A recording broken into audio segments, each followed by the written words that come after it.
අයිබෝවන් හැමෝටම සාදරයෙන් පිළිගන්නවා චූටිකී කෑම පොත YouTube channel එකට. ඔන්න අද හබලපෙති රෙසිපි 4ක් තමයි අරගෙන ආවේ එකවර. ඉතින් අම්මලාටත් ලේසි මේ වැඩෙන්. ඉතින් එහෙනම් අම්මලා ඉක්මනටම මාව subscribe කරලා ළඟම තියෙන bell icon එක click කරලා තියාගන්න. අපි බලමු කොහොමද මේ හබලපෙති රෙසිපි 4ම හරිම ලේසියෙන් හදාගන්නේ කියලා. ඉතින් පළවෙනි රෙසිපි එක තමයි මේ හබල පෙති ටිකක් මම මිනි කුකර් එකට තමයි දාගත්තේ. ඉතින් ඒ වගේම හබල පෙති ටික ඉදෙන්න ඇති ගානට ඔන්න වතර තියාගත්තා. බොහොම කෙටියෙන් තමයි වීඩියෝ අරගෙන එන්නේ අම්මලාටත් ලේසි වෙන්න.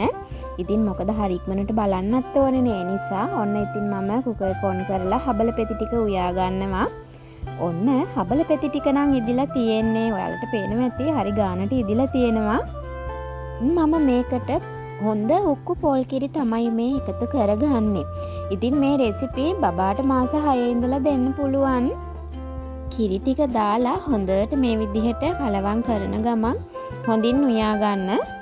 දැන් නැති ගානට ඉදිලා තියෙන නිසා මම වෙනම බෝල් එකකට දාගන්නවා. ඉතින් මම නම් බබාගේ කෑම බ්ලෙන්ඩ් කරලා තමයි ගන්නෙ. මට ලොකු වෙලාවක් නැහැ මත් ගගා ඉන්න. ඉතින් ඔයාලා කැමති විදිහකට හදාගන්න බ්ලෙන්ඩ් කරා කියලා එහෙම ලොකු හානියක් නැහැ. ගොඩක් පිට රටවල් වල බබාලට නම් අනිවාර්යයෙන්ම බ්ලෙන්ඩ් කරලම තමයි අරගන්නේ. ඉතින් අපේ රටේ විතරයි ඔය මත් ගන්න ප්‍රශ්න තියෙන්නේ නේද? ඉතින් ඒ හින්දා මේ මම නම් ඉතින් මට බබාලා දෙන්නම පොඩි ඒ නිසා අමාරුයි. ඉතින් මේ පොඩි බබාගේ කෑම තමයි මම ඔයාලට දැන් අලුතෙන් අරන් එන්නේ.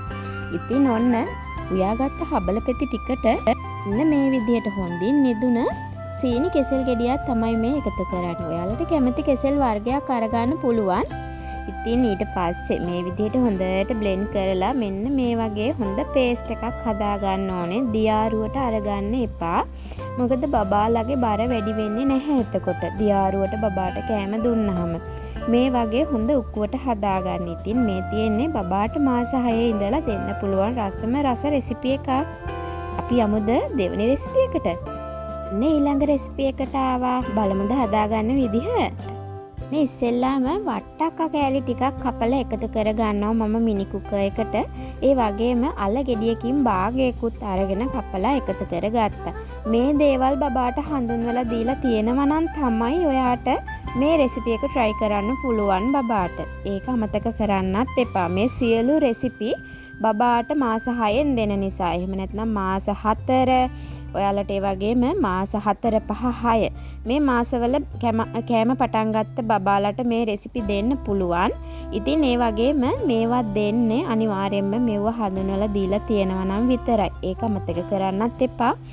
ඔන්න ඉතින් අලයි වට්ටකයි තැඹිලා තියෙන නිසා මම කතා කරන අතරතුරම හබල පෙති ටික එකතු කරගත්තා. හබල පෙතිත් ඔන්න ඉදිලා තියෙන්නේ. ඔයාලට පේනව නේද?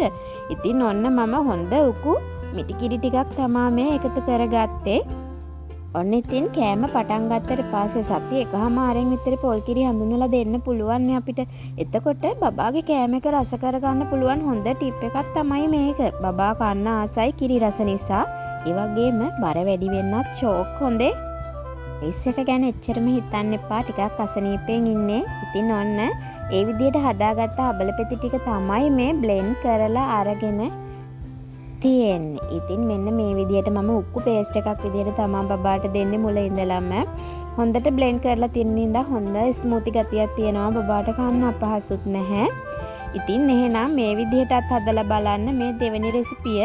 ඉතින් අපි එහෙනම් යමු තුන්වෙනි රෙසිපියට.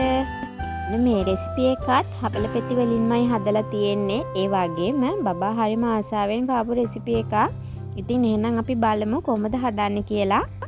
ඔන්න ඉස්සෙල්ලාම බතල පුංචි කෑලි කපලා තමයි මම මේ එකතු කරගන්නේ. හරි ඉක්මනට එතකොට තැම්බෙනවා. වතුර ටිකකුත් දාලා හොඳින් තම්බ ගන්න තමයි දැන් තියෙන්නේ ඉස්සෙල්ලාම හබල පෙති ටික. දැන් ඔයාලට පේනවා ටික වෙලාවක් ගියාට පස්සේ මේ බතල ටික හොඳට තැම්බිලා කෑලි කැඩෙනවා. ඉතින් ඔන්න මම මේ වෙලාවේ හබල පෙති ටික එකතු කර ගන්නවා. මම මේ පාර අරගෙන තියෙන්නේ සුදු පාට හබල පෙති එක. ඔයාලට රතු පාට එක වුණත් අරගන්න පුළුවන්. කිසිම ගැටලුවක් නැහැ.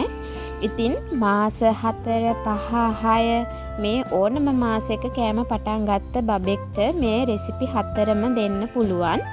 ඉතින් ඔන්න හබල පෙති ටිකත් ඉදිලා තියෙන්නේ දැන් නම්. ඉතින් මේ විදිහට හබල පෙති ටිකත් උයාගත්තට පස්සේ ඔන්න මම මේකටත් හොඳ උකුවට තියෙන මිටි කිරි ටිකක් තමයි මේ එකතු කරේ. ඉතින් මේ රෙසිපි වලට ගොඩාක් මම මිටි කිරිම එකතු කරලා තියෙනවා. ඉතින් ඔයාලට කැමති විදිහකට හදාගන්න පුළුවන් බබාගේ බර වැඩි වෙන්න. ඔන්න කෙසෙල් ගෙඩියක් එහෙම දාලා තමයි මම මේ හබල පෙති රෙසිපි එක අද හදාගන්නේ. බබාලා කෙසෙල් රසට කන්න හරිම ආසයි. ඉතින් ඒ හින්දා try කරලා බලන්න. ඔන්න කෙසෙල් ගෙඩියක් එහෙම දාලා හදාගත්ත තුන්වෙනි රෙසිපිය තමයි මේ තියෙන්නේ. ඉතින් එහෙනම් අපි බලමුද හතරවෙනි රෙසිපිය කොහොමද හදාගන්නේ කියලා. ඔන්න හතරවෙනි රෙසිපි එක ඉතින් බබා හරිම ආසාවෙන් කාපු රෙසිපි එකක් තමයි මේක. ඒ වගේම මේ රෙසිපි හතරම ඔයාලට ඕනම වෙලාවක දෙන්න පුළුවන්. ඔන්න හබල පෙති ටිකක් මිනි කුකර් එකට මම දාගත්තා. ඊට පස්සේ වතුර ටිකක් තියලා හොඳින් තැම්බෙන්න තියාගන්න ඕනේ. මේ ටික හොඳට ඉදුණට පස්සේ ඔන්න බලන්නකෝ මම මොනවද එකතු කරන්න කියලා. බබාගේ බර වැඩි වෙන්න රස රෙසිපි 4ක් තමයි මේ. ඔන්න බබාට බිත්තර හඳුන්වලා දුන්නාට පස්සේ ඔයාට මේ රෙසිපි එක try කරන්න පුළුවන්. ඔන්න බිත්තර කහ මදේ මම එකතු කරගත්තා. ඔයාලට මේකට සුදු මදෙත් හඳුන්වලා දීලා තියෙනවා නම් ಜಾති දෙකම එකතු කරගන්න පුළුවන්. ඉතින් මේ විදිහට ඔන්න මම දැන් මේ විදිහට හොඳට මික්ස් කරගන්නවා. බිත්තරේ හොඳට තැම්බෙන්න ඕනේ. හොඳට මතක තියාගන්න හොඳේ. ඉතින් ඒ වගේම ඊට පස්සේ බිත්තර ටික භාගයක් විතර තැම්බෙද්දි තමා මම මේ උකු කිරි දාගන්නේ. ඊට පස්සේ ඒකත් ඉදෙද්දි ගානට බිත්තර ටිකක් තැම්බෙනවා. ඉතින් මේ තියෙන්නේ ඔයාලට පේනවා ඇති බිත්තර කෑලි කෑලි පේන්න තියෙනවා. හොඳට තැම්බිලා තියෙනවා. ඉතින් දැන් හොඳට උයාගත්ත නිසා මම වෙනම බෝල් එකකට දාලා රස්නේ පිටම ඔන්න මුරුංගා කුඩු චුට්ටකුත් එකතු කරා. ඔයාලට අනිත් රෙසිපි වලටත් මුරුංගා කුඩු එකතු කරගන්න පුළුවන්. කිසිම ගැටලුවක් නැහැ. බබාගේ බර වැඩි වෙන්න මුරුංගා කුඩු හොඳින් බලපානවා. වගේම මොලේ වර්ධනයට ගොඩක් වැදගත් දෙයක් මුරුංගා කුඩු කියන්නේ. ඉතින් මේ හදාගත්තේ හතරවෙනි රෙසිපි එක. බබා හරිම ආසාවෙන් කාපු රෙසිපි එකක්. මේ හතරම try කරලා බලන්න පුළුවන් ඔයාලට මාස 4, 5, 6 ඒ වයස්වල කෑම පටන් ගත්ත බබාලට. ඉතින් ඔන්න තව රෙසිපි ඕනනම් ඔයාලට කමෙන්ට් එකක් දාන්න පුළුවන් යටින්. යාළුවෙක් එක්ක share කරගන්න වැදගත් වෙයි. like කරන්න, කමෙන්ට් කරන්න. ගිහින් එන්නම්.